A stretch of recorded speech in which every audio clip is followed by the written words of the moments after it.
Sobat Mars Project dimanapun berada, saya ingin menyampaikan narasi singkat saja. Sahabat-sahabatku, ayo semuanya, mari kita belanja ke pasar tradisional. Bangkitkan UMKM di seluruh pasar tradisional yang terdekat dengan rumah kita masing-masing.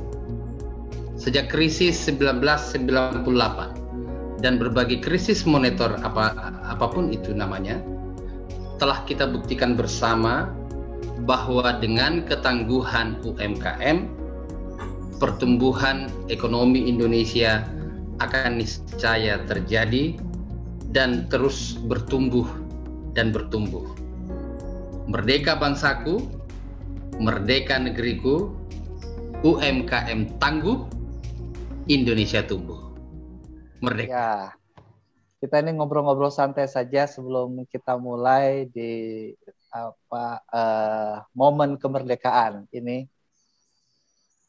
Jadi situasi hari ini luar biasa teman-temannya, di mana 17 Agustus 2021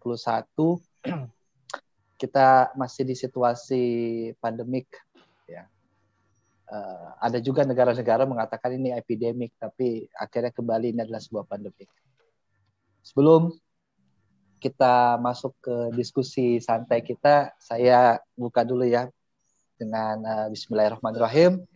Assalamualaikum warahmatullahi wabarakatuh. Waalaikumsalam warahmatullahi wabarakatuh. Ya, sampai lagi di Mars Project Z Share Knowledge, tapi hari ini khusus di 17 Agustus tahun 2021 saya mengundang sahabat saya, praktisi pendidikan Kakak Jamal dan praktisi keuangan Kakak Muflihin.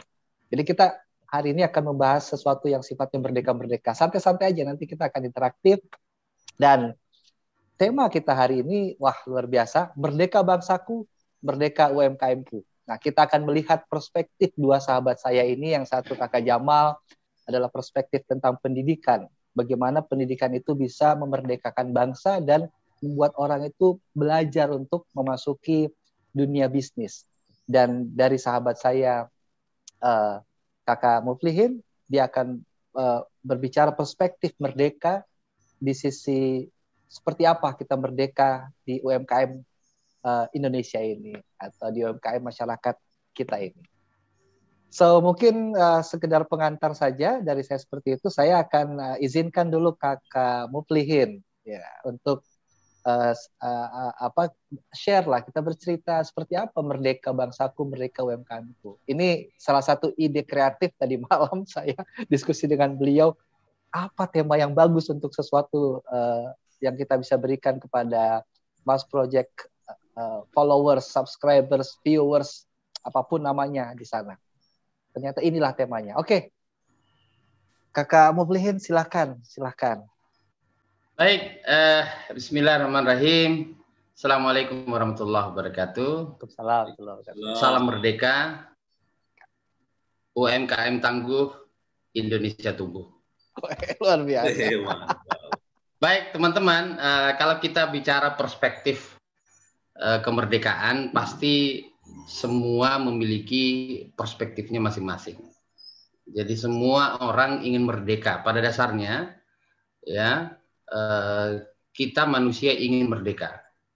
Merdeka dari segala hal. Merdeka berbicara, merdeka bernafas, merdeka mencari nafkah hidup, merdeka untuk belajar, merdeka pendidikan, merdeka kesehatan, merdeka dari pandemi.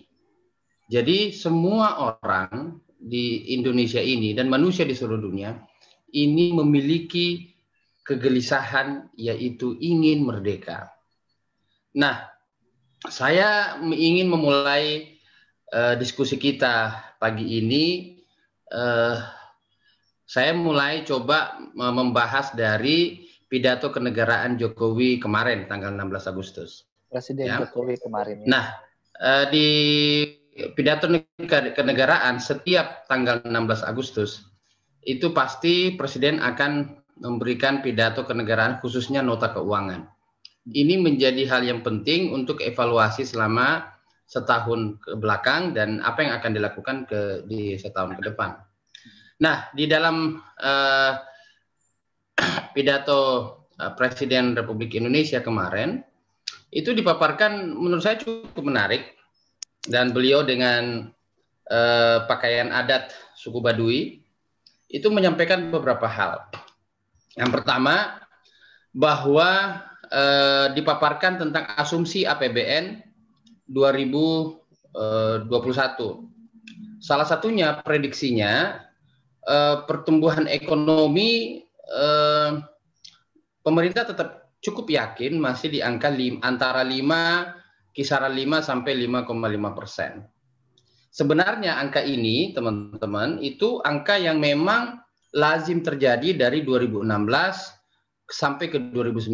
Ya, di kisaran kadar 5,03, 5,07, sempat yang tertinggi mungkin 2018 di angka kurang lebih 5,13. Nah, itu di tahun 2019 sebelum pandemi.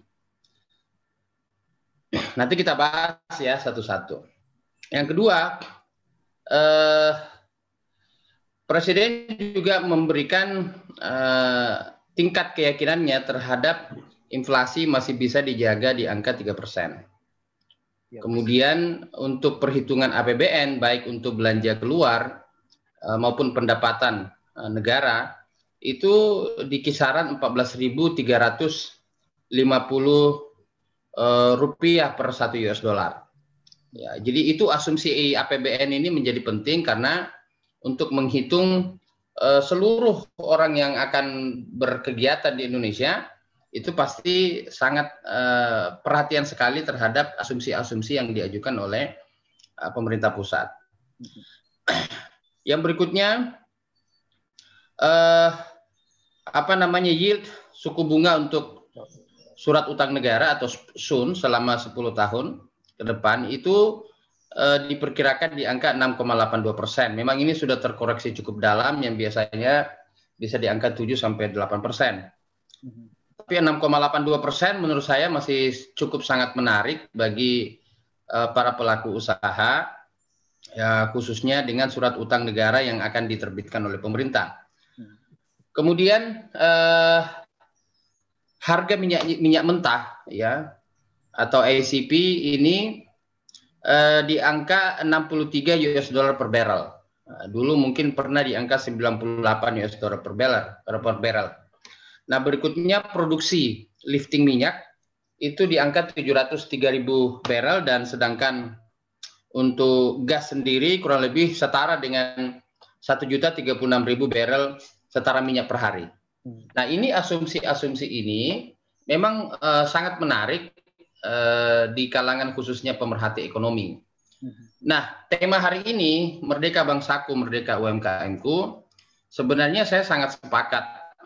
Ya, karena kalau dilihat dari perjalanan bangsa ini, memang UMKM ini yang sebenarnya pejuang sejati.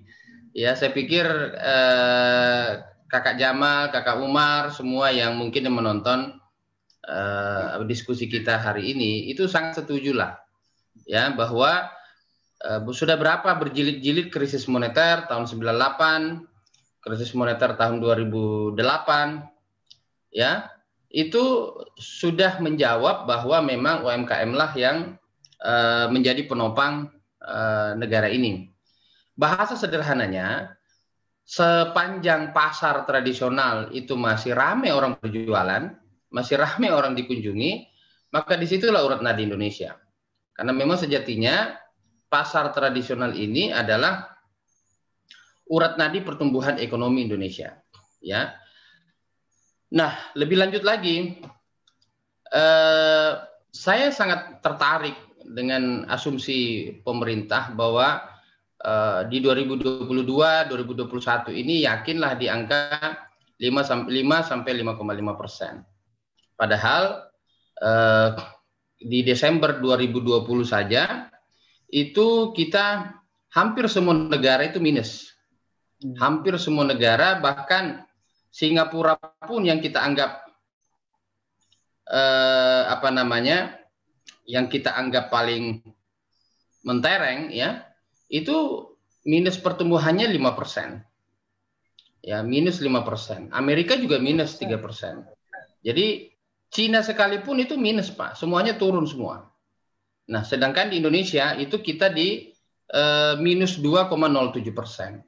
Masih bagus ya. Masih ya, bagus. Walaupun memang ada sedikit angin memirik lah, angin sepoi-sepoi, ya, dikabarkan oleh BPS selama triwulan kedua ke triwulan ketiga, jadi deltanya itu ada pertumbuhan 7,07%. Positif. Tapi bukan net 7,07%, ya, tetapi ada pertumbuhan 7,07%, walaupun sebenarnya di negara-negara lain sebenarnya pertumbuhannya lebih dari itu. Ada yang 8%, ada yang 13% sebenarnya. Jadi netnya itu kemungkinan di angka 1, sekian persen lah. Tapi sudah plus gitu, ya. Jadi kan kalau misalnya kalau nggak salah di kuartal keberapa itu kita sempat di minus 5, sekian lah, ya. Nah, makanya teman-teman bahwa memang banyak jurus jitu yang disampaikan oleh pemerintah sebenarnya. Ini sorry ya, ini santai tapi serius ya. Santai. Yang penting kita merdeka. Betul, betul. Jadi berbagai paket kebijakan pemerintah menurut saya itu perlu diapresiasi. Walaupun memang ada beberapa para pengamat ekonomi mengkritisi, ya. Memang tidak mudah untuk menghadapi kasus pandemi. Kita berharap ini tidak jadi pandemi, ini akan menjadi endemi. Ya. Jadi tidak menjadi pandemi tapi endemi. Nah, berbicara merdeka bangsaku, merdeka UMKM-ku, maka saya juga sangat yakin ke depan bahwa insya Allah bangsaku ini akan merdeka. Merdeka itu dalam artian kita akan kembali lagi ke track normal seperti tahun 2016 sampai 2019. Ya, mudah-mudahan bisa di angka 5 sampai 5,5%. Walaupun sebenarnya ada beberapa pengamat hanya yakinnya di angka 3 sampai 4% sebenarnya. Jadi ada beberapa hal menurut saya yang paket kebijakan pemerintah yang cukup bagus, ya. Misalnya bansos, ya. Ya, bansos. Jadi begitu kita diminta untuk isolasi mandiri, ya, kemudian PPKM berjilid-jilid, kemudian ada sebelumnya PSBB, ya, PSBB, kemudian berubah menjadi PPKM darurat, kemudian terakhir PPKM level 1, 2, 3, dan 4. Ya. Memang jujur puncak-puncak pandemi itu di bulan Juni tahun 2021. Jadi hampir semua provinsi, khususnya di Jawa Bali, dan kami sendiri di Jawa Tengah itu sangat terpukul sekali, ya, karena jumlah positivity rate memang cukup banyak terjadi, cukup tinggi. Kemudian bor dari rumah sakit juga penuh semua 100%, sehingga banyak dibangun rumah sakit darurat. Nah, sehingga PPKM darurat dan PPKM level 4 ini yang berjilid-jilid ini memaksa aktivitas masyarakat itu menjadi terbatas, ya. Sehingga untuk sebenarnya kalau level pendapatan itu kan ada yang harian, ada yang bulanan. Tetapi mungkin hampir 50% atau 40% dari seluruh masyarakat Indonesia itu pendapatannya pendapatan harian. Ya, artinya kalau mereka mau makan, mereka bekerja. Jadi kalau mereka tidak bekerja, maka mereka tidak makan. Bahasanya gitulah. Nah, sehingga memang yang harian ini siapa saja? Ya, harian ini ya sahabat-sahabat kita, sahabat-sahabat UMKM yang yang gerobak, yang di pasar-pasar tradisional. Nah, sedikit saja saya mau bahas ini, Pak. Sorry, Mohon maaf agak sedikit panjang karena saya memang terpancing ini nih dengan apa namanya bahasan kita Merdeka Bangsaku, Merdeka UMKM. Iya. Menurut catatan Kementerian Dalam Negeri, ya kita ada 13.450 pasar tradisional. 13.000. 13.450. Wow. Yang tertinggi itu di Jawa Timur, yang kedua Jawa Tengah, dan Sulawesi Selatan itu di posisi 6. Jumlah pasarnya itu 808 yang tercatat. Nah, kalau di Jawa Timur kurang lebih 2.200 sekian. Nah kemudian jumlah pedagang di pasar tradisional itu kurang lebih 12 juta. Pedagang. 12,6 juta pedagang. Nah ini kan menjadi modal sosial yang luar biasa.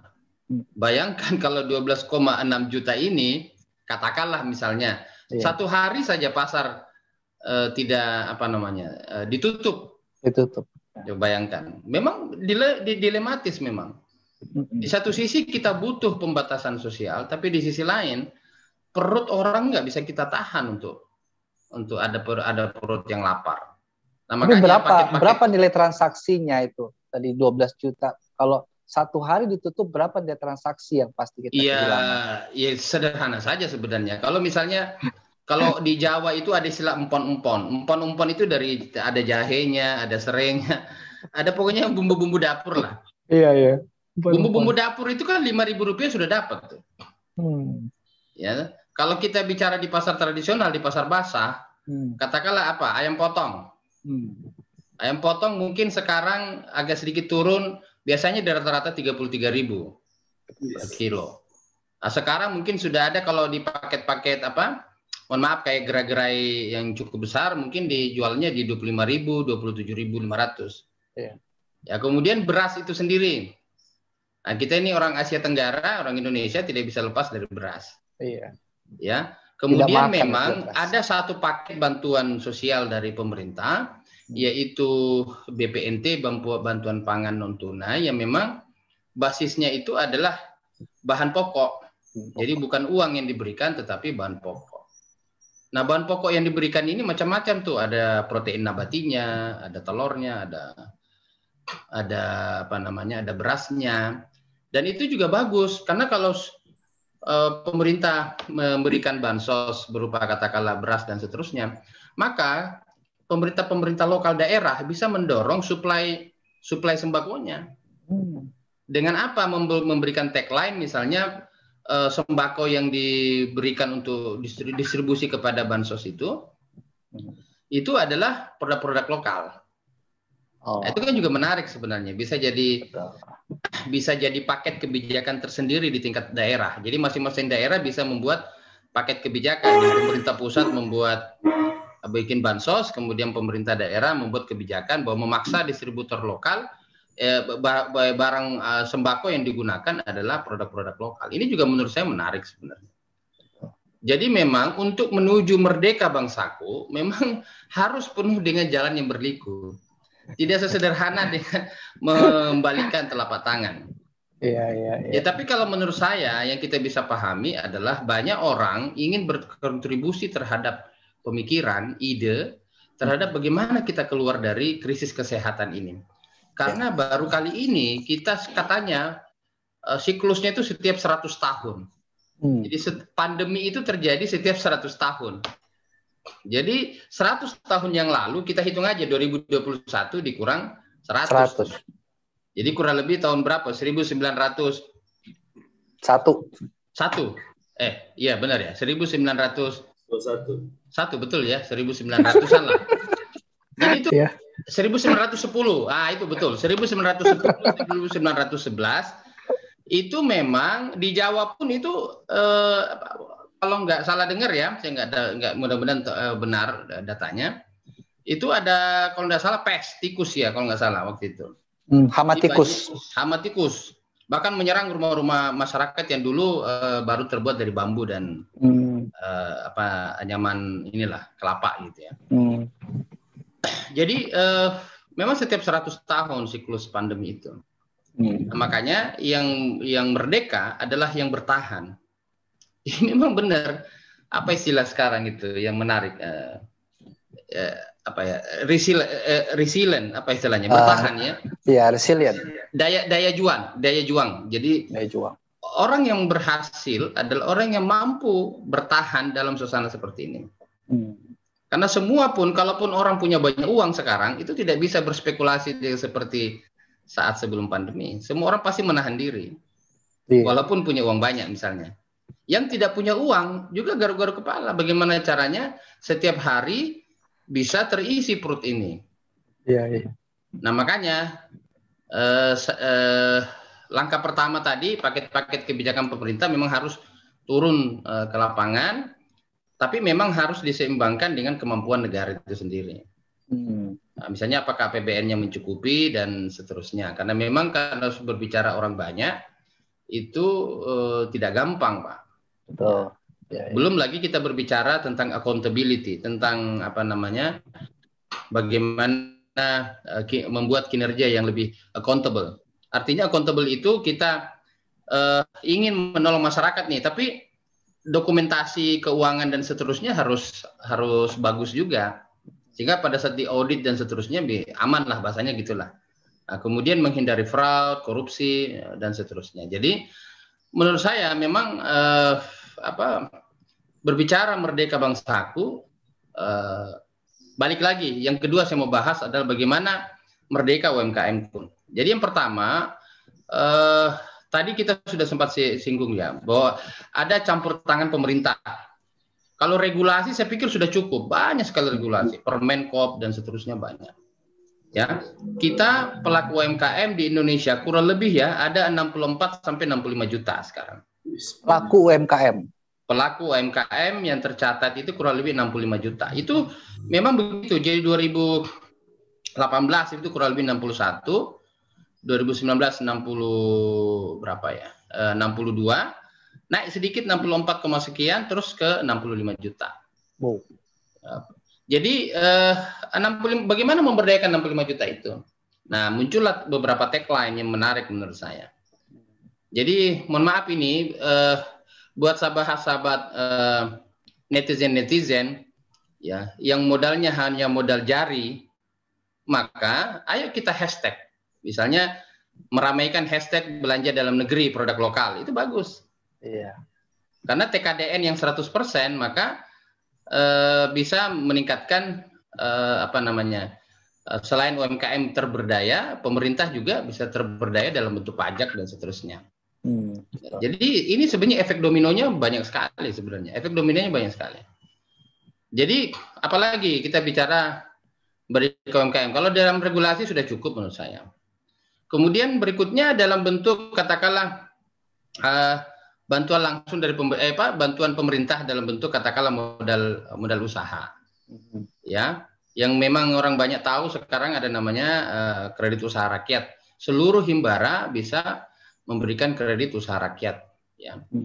Ini juga menjadi hal modal penting sebenarnya. Sangat bagus. Bahkan sekarang bukan hanya bicara kur mikro, ada lagi di bawahnya, ada kur ultra mikro, kur super mikro, banyak sekali. Iya. Ya, bahkan yang hanya cuma sampai 10 juta semuanya, bahkan yang baru belajar baru berapa bulan, yang penting kan sudah 3-6 bulan ya sudah bisa tuh. Jadi teman-teman memang UMKM ini harus diberdayakan. Itu satu. Yang kedua, yang ketiga menurut saya literasi digital. Digitalisasi UMKM ini juga penting, dan ini adalah PR bersama semua orang. PR bersama. Digitalisasi literasi digital di tingkat UMKM tidak mudah, ya. Literasinya betul-betul harus mampu menjangkau accessibility. Jadi semua ruang-ruang sekat itu di level bawah itu harus dibuka semua. Nah, peran siapa di situ yang ada? Macam-macam. Ya, tadi regulasi dalam pemerintah dalam regulator dalam bentuk dinas perdagangan, UMKM, ya. Kemudian di sisi perbankan, ya, seluruh atau lembaga keuangan lainnya yang memang sangat perhatian dengan usaha mikro, itu juga peluangnya sangat besar saat ini, sangat besar sekali. Jadi sehingga menurut saya kita bisa bekerja sama, ya. Kita bisa bekerja sama dengan cara apa? Membangun klaster-klaster. Nah, klaster-klaster ini penting menurut saya. Memang sudah ada sebenarnya klaster itu. Kalau bahkan sekarang ada, saya sempat kemarin itu melihat ada klaster padi. Ya, muncullah beberapa startup dalam bentuk apa itu? Memudahkan para petani, distributor untuk mencari pembeli, katakanlah gitu. Jadi yang berikutnya adalah memudahkan, ini juga penting, memperlancar kegiatan. Tadi Kakak Umar sudah sempat singgung tentang bagaimana transaksi di pasar itu sendiri. Nah, makanya saya sangat tertarik dengan beberapa sosmed saya, baik di Facebook maupun Instagram. Saya selalu bahasakan merdeka bangsaku, merdeka negeriku, UMKM tangguh, Indonesia tumbuh. Wah. Bayangkan, pada tahun 98 kita krisis moneter itu sampai minus 13,13%, Pak. Betul sekali. Jadi itu memang di zaman kita kuliah kemarin itu. Betul, tahun 98. Minus 2,07% di tahun 2020 itu belum sebanding dibanding tahun 98 yang minus 13,13%. Dolar sampai 20 ribuan. Ya, dari angka 6 ribu melesat sampai ke 20 ribuan. Jadi siapa yang bertahan di situ? UMKM, Pak. UMKM. Dan itu juga terlihat kalau beberapa indikator ekonomi, misalnya pertumbuhan kredit korporasi, konsumer, kemudian UMKM, itu konsumer dan lain selain UMKM itu hanya tumbuhnya sekitar 3-5%. Bayangkan usaha mikro, bisnis mikro ini UMKM bisa tetap tumbuh ya di angka 14-17%. Ya, 14-17%. Ini pasti teman-teman akan berpikir, oh bagaimana nih orang tidak bisa? Ya begitulah. UMKM walaupun dilarang tetap mencari cara bagaimana caranya karena mereka pendapatannya pendapatan harian. Iya, betul. Sementara di beberapa pasar saja dia tetap harus mengeluarkan uang Rp2.000 per hari untuk biaya kebersihan dan keamanan di pasar. Jadi kita harus memahami lah kegelisahan sebagian masyarakat terhadap pembatasan ini. Kita memahami. Jadi menurut saya cara pemerintah dalam melaksanakan mengeluarkan beberapa paket kebijakan dalam merespon kondisi pandemi memang sangat hati-hati betul, dan memang mungkin tidak semua bisa puas. Nah, ini yang harus kita pahami. Nah, apa tugas kita berarti yang kita ini bagaimana caranya kita berkontribusi ya. Berkontribusi secara aktif melalui beberapa sosmed. Salah satunya ya belanjalah di pasar tradisional lah bahasanya gitu. Iya, Belanjalah di pasar di 13.625 pasar itu. Belanjalah di 12 juta para pedagang pasar tradisional itu. Belanjalah surabi di pasar tradisional. Belanjalah empon-empon. Belanjalah empon-empon di pasar tradisional gitu lah. Belanjalah ayam potong di pasar tradisional. Ya, jadi kalau kita sepanjang di pasar itu ramai, saya yakin dapur masyarakat masih tetap mengepul. Ya, atau ngepul. Jadi sedikit lagi sebelum saya akhiri paparan awal saya, ada juga hal menarik juga sebenarnya. Sebenarnya disrupsi teknologi ini itu sudah mulai terasa juga di beberapa pasar besar di Jakarta. Itu sudah mulai terasa juga. Ya mohon maaf ini, tingkat kunjungan ya sebelum avatar negara api menyerang. Sebelum corona negara avatar api menyerang ini itu di beberapa tingkat kunjungan ke pasar tradisional, bukan pasar tradisional, beberapa ITC lah bahasanya gitulah ya. Pasar modern lah ya. Perbelanja modern itu kunjungannya semakin menurun, Pak. Silahkan Kakak Umar jalan-jalan di katakanlah, mohon maaf ini misalnya ITC Cempaka Putih lah, misalnya gitu. Anda bandingkan dengan 3, 5, 6 tahun yang lalu di TC Cempaka Putih, jalan-jalan jam 9 pagi. Apa yang terjadi? Masih sepi, Pak. Masih sepi. Di hari yang sama loh ya, jangan jalan-jalan hari Senin, terus jalan-jalannya hari Minggu, tidak bisa dibandingkan. Tapi katakanlah sama, let's say, sama-sama jalan hari Minggu lah, ITC Cempaka Putih. Maka akan berbeda dengan kondisi sekarang. Katakanlah kondisi sebelum masa pandemi, katakanlah 2019 akhir lah. Itu sebelum negara api menyerang. Itu apa namanya, pasti lebih sepi Pak di 2019 dibandingkan mungkin 2014 atau 2015 yang lalu. Bukan karena waktunya, time flies-nya terlalu lebar, bukan. Tapi memang jumlah kunjungan itu juga mempengaruhi. Mempengaruhi. Jadi memang balik lagi bahwa memang pandemi ini mengajarkan kita banyak hal tentang perubahan perilaku, perubahan cara pikir. Dulu mana ada orang-orang tua masuk di akalnya orang belajar online tatap muka dengan komputer begitu. Nggak ada, dikira bukan belajar itu. Tapi sekarang para orang tua sekarang sudah memahami. Nah, sama dengan kita yang dulu sering rapat tatap muka, dipanggil forum, forkom lah, apalah. Ya, dipanggil FGD, tatap muka langsung, fokus group discussion. Itu tidak afdol kalau tidak ketemu. Forum peningkatan kinerja, tidak afdol kalau tidak ketemu. Sekarang kan semua serba daring, serba Zoom, semua serba efisien. Yang penting apa? Kontennya. Yang perlu apa coba? Konten. Sama dengan YouTuber itu, yang penting kan kontennya. Itu. Jadi kan menurut saya begitu. Jadi balik lagi ke yang tadi, back to basic. Merdeka Bangsaku, saya pikir sudah banyak pelajaran historical yang mengajarkan kita bahwa jika kita ingin merdeka, ekonomi kita ingin merdeka, maka merdekakanlah UMKM. Betul. Ini menarik sekali teman-teman Mas Project Z dimanapun teman-teman berada. Ini saudara kita ini Kak Muflihin ini adalah seorang praktisi keuangan. Kita Merdeka Bangsaku, Merdeka UMKM-ku.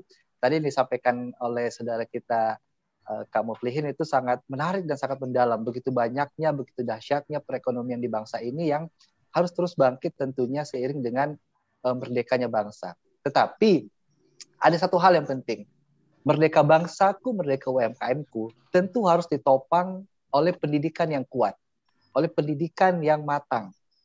Setiap bangsa, setiap anak bangsa, setiap pelaku UMKM atau setiap pelaku ekonomi tentu harus mempunyai knowledge, harus punya pengetahuan, harus punya kemampuan beradaptasi. Tadi harus resilient katanya Kak Muflihin tadi, harus tangguh gitu kan di tengah situasi yang betul-betul cukup menentu sebenarnya. Awalnya kita bilang tidak menentu ini mau kemana, tapi kita sudah mulai mendapatkan pola. Untuk itu tentu sahabat saya satu lagi, Kakak Jamal sebagai praktisi pendidikan.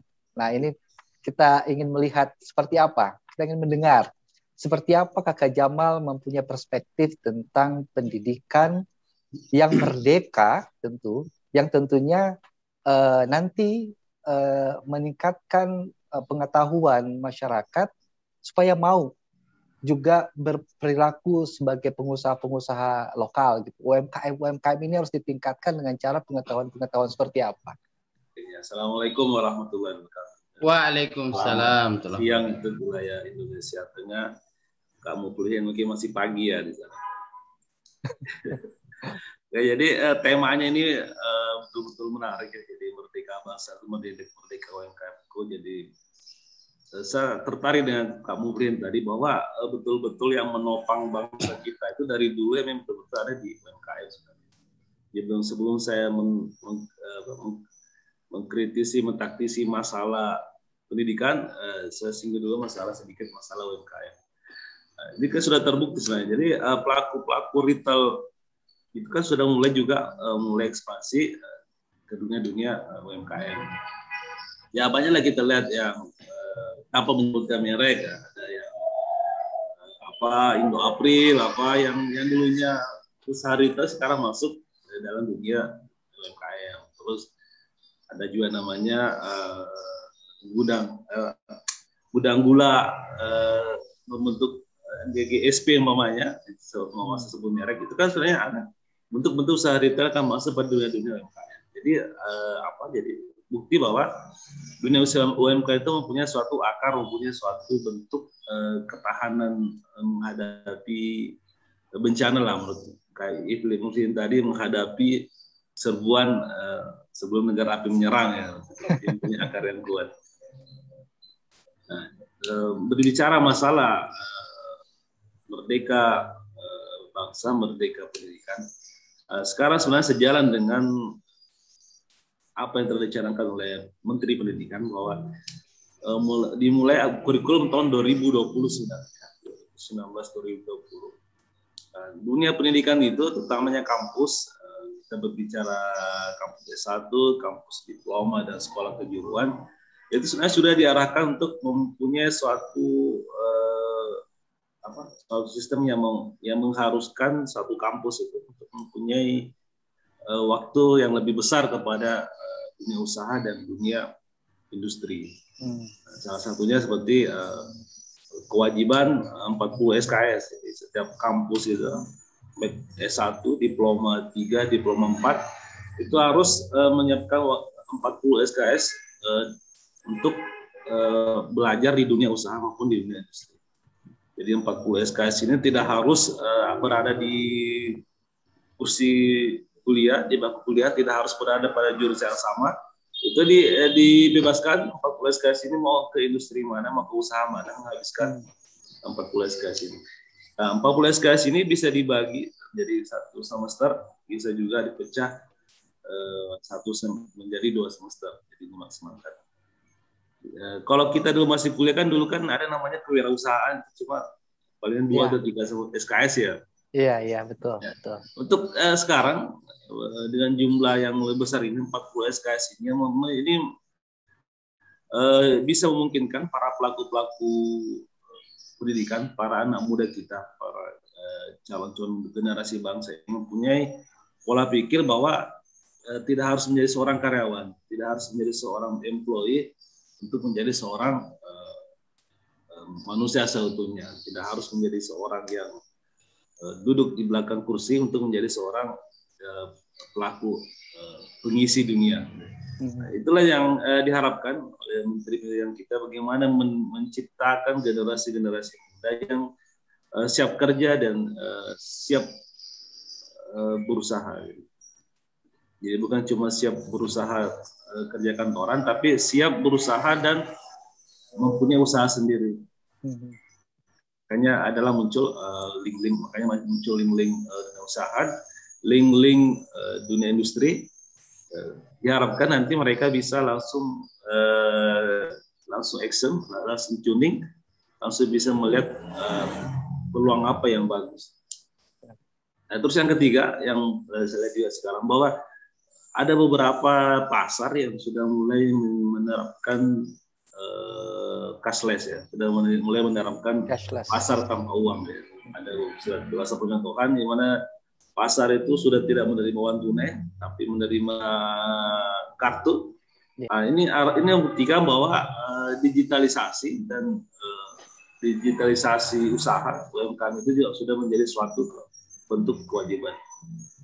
Kalau dibahas oleh kamu klien tadi bahwa pelaku UMKM itu sudah harus bisa juga melihat kecanggihan teknologi, sudah harus melihat bagaimana kemajuan zaman yang terjadi. Jadi arahnya memang kalau ingin kita mau menyaingi mall umpamanya, kalau UMKM, pasar-pasar rakyat ini menyaingi usaha retail, ya juga harus mengikuti sesuatu yang menurut kita bagus di usaha retail. Ya, kalau masuk mall kan sekarang banyak kan menggunakan edisi umpamanya. Nah, itulah yang dimunculkan dengan adanya digitalisasi usaha, adanya pasar-pasar tanpa uang tunai. Nah, kemudian yang keempat, promosi ya. Jadi beberapa kementerian UMKM, Kementerian Pariwisata, Kementerian Kemenkominfo, Kementerian Informasi dan Informatika, itu juga sudah mulai melakukan beberapa pelatihan-pelatihan bagi dunia usaha ya, dan kerjasama dengan beberapa startup yang diharapkan bisa memberi satu model role, bisa memberi satu model usaha, model-model usaha UMKM apa yang bisa sejalan dengan perkembangan zaman, dan model-model UMKM apa yang bisa langsung klop dengan beberapa jurusan di ilmu pendidikan. Jadi sekarang pun jurusan-jurusan di perguruan tinggi itu sudah mulai berusaha diklopkan, sudah mulai berusaha dicocokkan dengan apa yang ada di pasaran sekarang. Kalau dulu waktu kita sekolah mungkin belum ada namanya jurusan daring, belum ada namanya jurusan. Sekarang sudah ada SMK jurusan daring itu sudah ada. Kemudian SMK bagian digitalisasi itu semua sudah ada. Ya karena model seperti itulah. Jadi diharapkan lepas dari dunia pendidikan, lepas untuk menjadi seorang pelaku usaha sudah mempunyai kemerdekaan dan memilih usaha apa yang akan dikembangkan, dan sudah mempunyai kemerdekaan, kemampuan untuk menjalankan usaha yang akan dijalankan. Jadi harapan kita bahwa dengan jumlah usia produktif ini, dan dengan harapkan para alumni kan langsung bisa berpikir untuk membuka usaha tanpa harus melamar kiri kanan. Itu sekarang banyak. Karena memang tuntutan zaman sudah seperti itu. Jumlah employee tetap, tapi jumlah usia yang akan bekerja, usia yang siap kerja itu semakin bertambah. Tapi jumlah employee, itu masih stagnan, masih jumlah yang sama. Jadi kemerdekaan di sini adalah kemerdekaan untuk bagaimana berusaha menciptakan usaha, bagaimana berusaha menjalankan usaha, dan bisa merekrut, bisa mempekerjakan juga orang lain. Ya, baik. Terima kasih Kakak Jamal. Ini nyambung juga dengan podcast kita sebelumnya bahwa kampus-kampus juga sekarang sudah menuju kepada kampus merdeka ya. Jadi memang merdeka ini sebuah statement mungkin untuk Indonesia khususnya, bahwa kita harus merdeka di segala hal ya, dengan batasan-batasan tentu ada etika, ada moral, dan aturan-aturan lain yang perlu juga bukan mengikat kita, tapi itu malah membuat kita semakin merdeka dalam banyak hal yang positif. Saya rasa ini adalah sesuatu yang sangat menarik teman-teman di situasi yang penuh dengan semangat kemerdekaan, tepat di 17 Agustus gitu tahun 2021. Tadi Kakak Muflihin, ini tadi kan Kakak Jamal mengatakan bahwa memang perlu ya pendidikan itu erat kaitannya dengan dengan perekonomian lanjutan. Tadi adanya startup, adanya kampus yang sudah masuk ke dunia digital, bagaimana menciptakan mahasiswa yang kreatif, pelajar-pelajar yang inovatif begitu untuk bisa menciptakan peluang kerja tanpa perlu misalnya harus menjadi karyawan dulu, tapi juga bisa meng-create sebuah bisnis. Menurut Kakak Muflihin, apakah usia produktif kita itu memang harus dimanfaatkan semaksimal mungkin untuk membuat suatu bisnis usaha, UMKM lah semacam itu? Apakah kita harus menunggu dulu masanya baru kita mau merdeka melakukan banyak hal, atau ada usia-usia yang pantas menurut Kakak Muflihin dalam melakukan mendapatkan peluang-peluang ini? Bagaimana Kakak? Ya, terima kasih. Saya sebenarnya disampaikan Kakak Jamal itu sudah inline betul dengan apa yang saya sampaikan tadi. Jadi memang kalau berbicara literasi digital itu tidak bisa lepas dari dunia pendidikan. Ya, tagline Pak Nadiem Makarim, Menteri Pendidikan kita, Merdeka Belajar. Ya, sebenarnya sama juga dengan tagline kita di Mikro ini, Merdeka UMKM-ku. Ya, jadi kalau kita berbicara literasi edukasi, maka kita sangat butuh dunia kita harus masuk ke dunia pendidikan, dan dunia pendidikan juga masuk ke dunia ekonomi keuangan, dan itu sangat inline sekali. Nah, kalau berbicara masalah usia produktif, sebenarnya ini anak zaman milenial ya. Kalau kita kan masih masuk Gen X ya. Gen X ya. Kita ini bukan baby boomers juga, tapi kita Gen X lah. Gen X ya.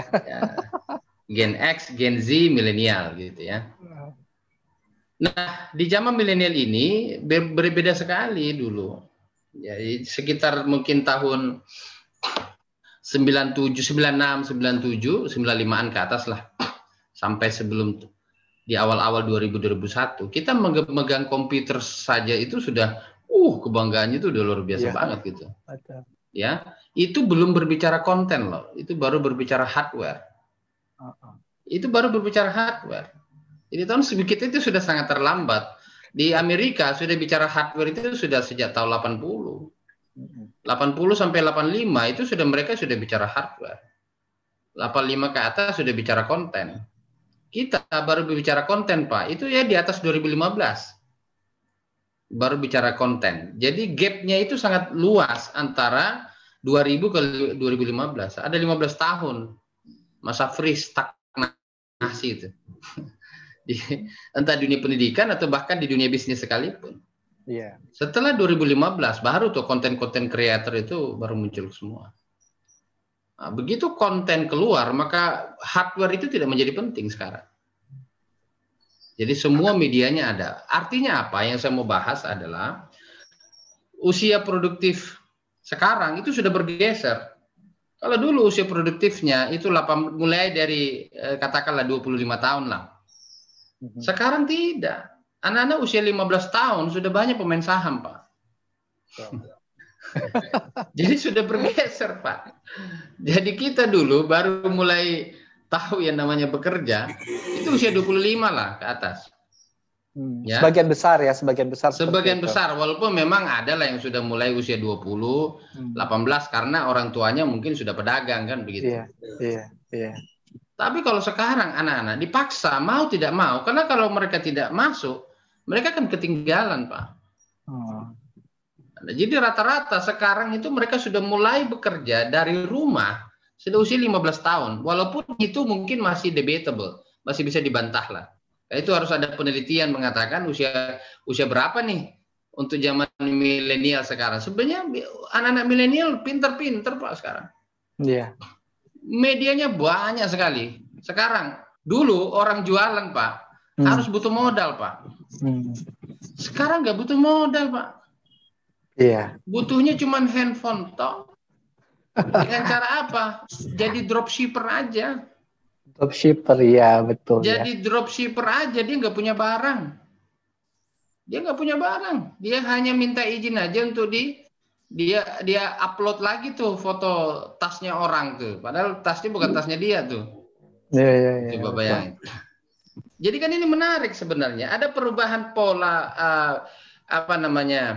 behavior, ya. Ada behavior ini yang betul-betul sangat berubah. Jadi anak-anak sekarang itu sudah tahu. Kita baru tahu kenal komputer itu mungkin SMA atau kuliah semester 1. Tapi kalau sekarang anak-anak, bayi pun sudah tahu handphone, Pak. Dan bahkan anak-anak SD kelas 5, kelas 6, alhamdulillah, kayak anak saya nih, si Rido, ya. Ya, kelas 5 SD sudah ikut kompetisi coding. Mereka sudah tahu coding.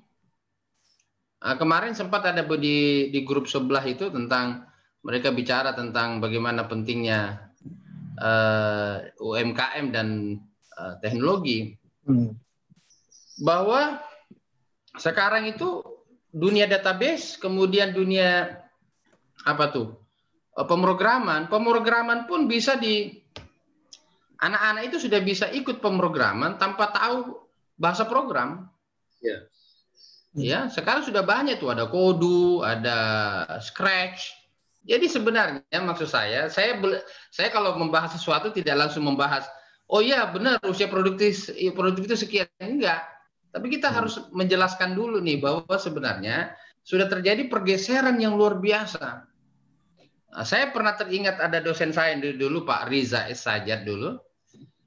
Beliau menjelaskan tentang adanya perubahan civilization, ya, peradaban itu setiap 100 tahun. Sebenarnya dia mau bahas itu adalah salah satu yang merubah peradaban itu adalah pandemi, Pak. Apa yang terjadi pandemi pada tahun 1000 sebelum 1910, 1911? Apa yang terjadi? Kemudian kurangi lagi 100 tahun dari 1910. Katakanlah 1810, 1811, apa yang terjadi? Itu perubahan luar biasa. Ada revolusi Perancis, revolusi industri, yang dulunya orang macam-macam, Pak. Kita hanya tahu di buku, oh revolusi industri ini, revolusi apa namanya, munculnya pertama pabrik itu 1700, 1800 di Eropa. Muncul mesin uap dan seterusnya. Muncullah Andreas Panucci, Graham Bell dan seterusnya. Muncullah telepon. Ya, setelah telepon diputar-putar, pakai digenggam, setelah lagi genggam hanya ditouching-touching saja. Nanti lama-lama muncul teknologi hologram. Ya, luar biasa. Sejarah menurut saya setiap perubahan zaman itu pasti pola pendidikan juga berubah. Itu yang saya mau underline saya besar di situ. Sekarang coba saya agak lucu ya. Ya. Minggu lalu teman-teman saya itu pada posting tuh, anaknya sudah ada yang lulus kuliah S1 dengan bangganya. Terus dia posting apa? Ya, pada saat acara wisuda anaknya pakai toga di atas, bawahnya pakai celana pendek, nyeker lagi nggak pakai apa-apa. Karena online tadi ya. Online, di kanan kirinya bapak ibunya. Lucu kan? Iya. Sesuatu yang sebenarnya dulu adalah tabu. Tabu, Pak. Padahal itu sakral sekali. Ternyata sakralisme, kesakralan itu sudah berubah anak-anak sekarang. Sudah berubah. Ini betul-betul pandemi luar biasa. Alhamdulillah Allah memberikan pandemi ini.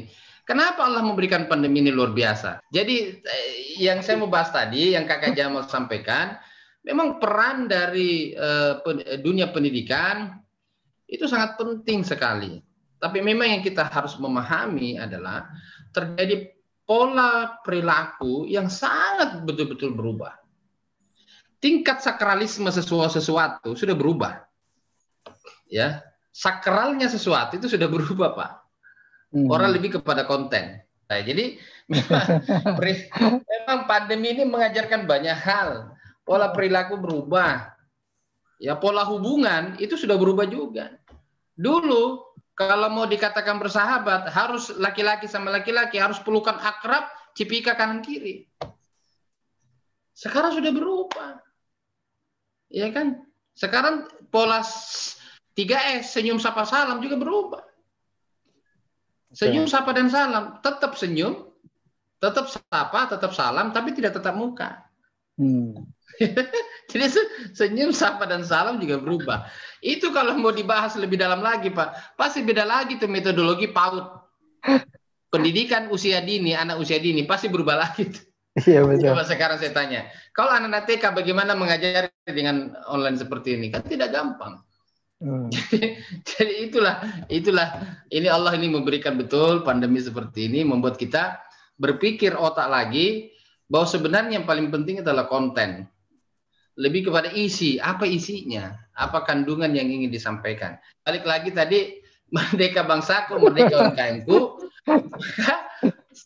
ya para pebisnis UMKM tidak bisa lepas dari dunia pendidikan, tidak bisa lepas. Ya, kita harus sama-sama melakukan edukasi literasi kepada semua elemen bangsa ini.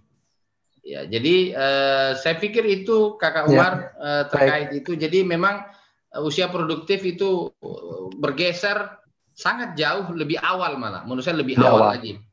Jadi bukan 18 tahun lagi, lebih awal lagi 15 tahun. Ya. Dan memang ini kelihatan kok. Transaksi digital semakin naik, kemudian para yang mau belajar pasar saham itu juga sudah semakin banyak. Anak-anak SMA juga semakin pintar, ya sudah. Kemudian berbagai media untuk membuat penjualan tanpa memproduksi barang mereka bisa untuk dapat cuan lah bahasanya. Jadi dengan dropshipper aja itu adalah salah satu bisnis yang tidak membutuhkan rupiah sama sekali. Ya, hanya dibutuhkan apa namanya kepercayaan diri ya, dan mau berani malu lah gitu aja. Jadi insya Allah yang demikian ya siapapun bisa. Nah, ini harus disikapi nih oleh dunia pendidikan. Bagaimana caranya? Karena dunia pendidikan juga bersedih, Pak.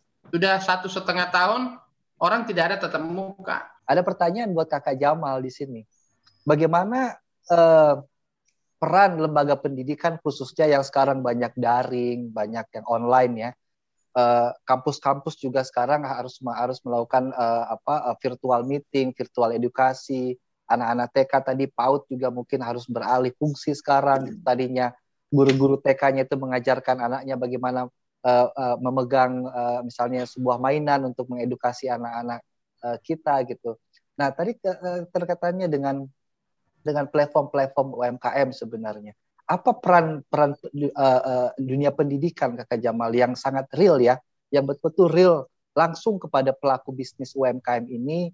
Seperti apa dunia pendidikan menyikapi para pengusaha mikro untuk ya supaya kita merdeka lah, supaya kita merdeka dalam UMKM ini. Silakan Kakak Jamal.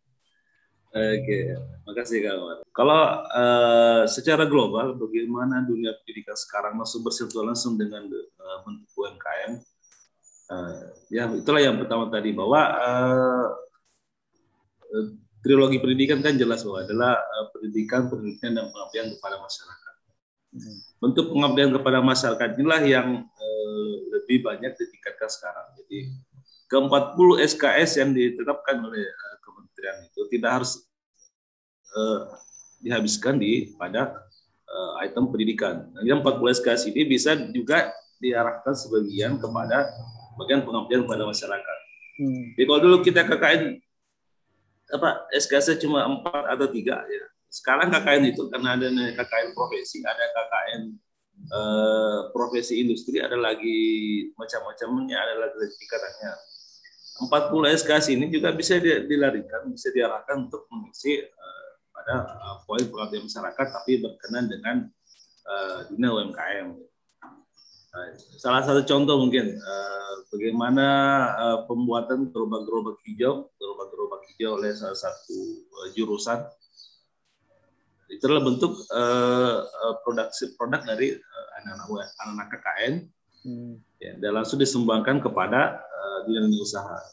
Itu modelnya seperti itu. Jadi yang berhubungan langsung dengan dunia UMKM adalah bagaimana bagaimana skop pengabdian masyarakat ini ditingkatkan dan diambil daripada nilai 40 SKS yang ditetapkan. Ada pendidikan pelatihan. Jadi yang paling utama sekarang mungkin pelatihan mekanikal yang paling banyak terjadi. Pelatihan mekanikal bagaimana menjadi seorang mekanik yang handal, montir yang handal, kemudian pelatihan elektro, kemudian pelatihan memulai dunia usaha. Itu banyak dilakukan oleh lembaga-lembaga kampus dan lembaga-lembaga pendidikan. Ya, entah sekarang karena sudah mulai online bisa, dari online luring juga bisa dengan tetap menjaga prokes. Itu sekarang yang banyak terjadi. Sangat menarik sebenarnya dari Kementerian Kominfo bagaimana mereka bekerja sama dengan beberapa startup, dengan Gojek, dengan Cisco, dengan Gmail. Bagaimana mereka membuka suatu pelatihan yang bersinergi antara Kominfo dengan dunia kampus dan dengan startup tadi. Inilah bentuk keempat bagaimana mensinkronkan dunia usaha dengan startup usaha yang sudah ada sekarang dengan pelaku UMKM dan tetap mengikut sertakan dunia kampus. Ya, menurut saya kalau ini sudah berjalan tahun ketiga kayaknya dari 2001 dan menurut saya salah satu program kerja ini mungkin belum berhasil ya. Di mana Cisco, Gojek, Gmail, beberapa produk lagi ini ditarik dan bisa memberikan suatu edukasi kepada para pelaku UMKM. Sangat menarik tentunya ya. Jadi memang ada kerjasama sinergi antara birokrasi dengan lembaga pendidikan untuk menopang industri-industri mikro ya UMKM kita, supaya tentu di zaman sekarang ini, khususnya di bulan Agustus ini, di bulan di mana Indonesia sedang merayakan kemerdekaannya yang ke-76, tentunya kita semua berdoa dan berharap semoga Indonesia ini tetap dan semakin maju di tahun-tahun berikutnya, masyarakatnya merdeka melakukan banyak hal yang positif dengan batasan-batasan tadi tentu. Jadi merdeka itu mungkin tidak selamanya harus bebas lepas begitu ya Kak Jamal, Kakak Muflihin, ya tetap ada batasannya, batasan-batasan sesuai dengan budaya Indonesia misalnya seperti itu. Nah ini sebagai penutup mungkin di podcast kita dalam merayakan kemerdekaan Republik Indonesia ke-76 yang hari ini bertepatan di 17 Agustus. Sebagai penutup saya akan meminta Kakak Jamal terlebih dahulu untuk melakukan closing statement. Pertanyaannya satu, merdeka, Kakak Jamal, merdeka. Ini sesuatu yang saya sendiri merasakan. Apakah kita sudah merdeka sampai saat ini? Apakah kita sudah merasakan bahwa kemerdekaan itu sudah mendarah daging dalam diri kita? Apakah kita juga sudah memerdekakan banyak hal di luar sana? Dari unsur pendidikan Kakak Jamal, atau mungkin ada perspektif Kakak Jamal yang lainnya, merdeka itu seperti apa? Apa pesan-pesan kemerdekaan? Apa pesan-pesan kemerdekaan? Pesan-pesan merdeka, bebas, lepas, yang bermartabat menurut Kakak Jamal? Saya persilahkan Kakak Jamal. Terima kasih Kak Omar. Jadi sebagai seorang manusia biasa, merdeka itu pasti suatu bentuk fitrah ya. Setiap manusia tidak akan dituntut. Tapi yang harus diingat bahwa kemerdekaan kita itu yang menjadi batasannya adalah kemerdekaan orang lain. Jadi apa yang kita merasa merdeka, batasannya adalah kemerdekaan juga orang lain. Karena kita sama di mata Tuhan, di mata Allah. Jadi semua bisa merdeka, tapi yang ada norma agama, ada norma hukum, dan ada kemerdekaan orang lain yang menjadi batasan. Jadi yang kalau di perspektif pendidikan, kemerdekaan kita sekarang adalah kemerdekaan dalam menentukan minat apa ini? Karena sekarang pendidikan semua akan menjadi satu bentuk tujuan. Kemerdekaan seorang seorang siswa untuk memilih minat jurusan diikuti, dan kemerdekaan dalam finansial dalam pendidikan. Ini yang paling penting. Jadi pendidikan kita di Indonesia itu masih tergolong mahal ya. Itu yang harus kita perhatikan. Jadi bagaimana kemerdekaan finansial dalam mengelola pendidikan yang paling utama. Nah yang ketiga adalah merdeka dalam hal menyampaikan pendapat, dan kembali lagi bahwa batasan kemerdekaan kita adalah kemerdekaan orang lain, karena kita adalah makhluk sosial. Mungkin dari saya gitu Pak. Terima kasih, wah luar biasa merdeka Kakak Jamal, merdeka ya. Merdeka. dari Kak Muflihin, sebagai penutup closing statement kita di podcast kita hari ini, tepat di ulang tahun kemerdekaan Republik Indonesia yang kita banggakan yang ke-76. Merdeka Kakak In, merdeka Kakak Muflihin ini tentu tadi saya pertanyaan yang sama yang saya sampaikan ke Kak Jamal, dan ini sekarang kepada saudaraku, sahabatku Kakak Muflihin. Merdeka itu seperti apa yang kita rasakan? Merdeka untuk bangsa kita, merdeka untuk UMKM kita, atau ada perspektif lain dari saudara kami, Kakak Muflihin ini? Silakan Kak Muflihin. Ini merdeka luar biasa. Ini podcast terbaik yang saya jalankan selama ini, dan saya pengen mendengar kita semua viewer Mars Project Z dimanapun berada ini mau mendengar merdeka. Kakak Muflihin, silakan. Iya, Sobat Mars Project dimanapun berada. Saya ingin menyampaikan narasi singkat saja. Sahabat-sahabatku, ayo semuanya, mari kita belanja ke pasar tradisional. Bangkitkan UMKM di seluruh pasar tradisional yang terdekat dengan rumah kita masing-masing. sejak krisis 1998 dan berbagai krisis moneter apapun itu namanya, telah kita buktikan bersama bahwa dengan ketangguhan UMKM, pertumbuhan ekonomi Indonesia akan niscaya terjadi dan terus bertumbuh dan bertumbuh. Merdeka bangsaku, merdeka negeriku, UMKM tangguh, Indonesia tumbuh. Merdeka. Merdeka. Merdeka. Luar biasa. Oke, terima kasih. Mungkin dari Kak Umar juga harusnya ada closing juga dari Kak Umar. Iya, ya saya sebagai ini luar biasa ya. Saya jujur terharu atas diskusi kita hari ini. Saya merasa bahwa ini adalah sebuah podcast yang sangat menarik dan mungkin dari semua podcast yang ya belum banyak memang podcast kita yang saya statement suka sebuah podcast, tapi ini adalah salah satu yang terbaik dan mungkin yang terbaik di tahun ini. Terima kasih banyak ini Kakak Jamal, Kakak Muflihin. Kita semua harus meneriakkan yel-yel kemerdekaan kita. Jadi Indonesia merdeka. Tentu masyarakatnya juga harus merdeka dan semua unsur dalam negeri ini juga segala macam bentuk ya kebaikan tentu akan terus menghampiri bersama dengan negara kita yang tercinta. Saya sekali lagi mengucapkan terima kasih atas waktunya Kakak Jamal, Kakak Muflihin, sahabatku. Jadi teman-teman, tadi di awal saya sudah jelaskan, jadi sahabat saya berdua ini adalah yang paling aktif, yang sering saya panggil di podcast saya, di Mas Project Z ya. Kakak Jamal adalah seorang praktisi pendidikan, beliau adalah sahabat saya. By the way, beliau adalah juga Presiden Reformasi Angkatan 98 di kampus Teknik Unhas ya, Universitas Hasanuddin. Beliau adalah Presiden yang sekarang menjabat ya. Jadi tentu jabatannya sangat penting dan ini sangat susah waktunya saya untuk mengambil waktu beliau. Dan yang kedua, sahabat saya di bawah kebetulan kameranya di sini. Sahabat saya kedua adalah Kakak Muflihin Tayyib. Beliau adalah seorang praktisi finance ya, praktisi keuangan. Jadi teman-teman silahkan yang ingin bertanya lebih lanjut tentang pendidikan, kebetulan saya mempunyai dua sahabat yang expert di bidangnya, satu di bidang pendidikan Kakak Jamaluddin dan satu lagi di bidang keuangan ada Kakak Muflihin Tayyib. Nanti akan saya berikan kontak person di bawah. Terima kasih banyak Kakak Muflihin, Kakak Jamaluddin. Terima kasih banyak atas waktunya hari ini. Ya. Sekali lagi kita teriakan merdeka. Merdeka Indonesia, merdeka. Merdeka. Terima kasih banyak. Merdeka. Terima kasih banyak. Assalamualaikum warahmatullahi wabarakatuh. Waalaikumsalam. Waalaikumsalam warahmatullahi wabarakatuh.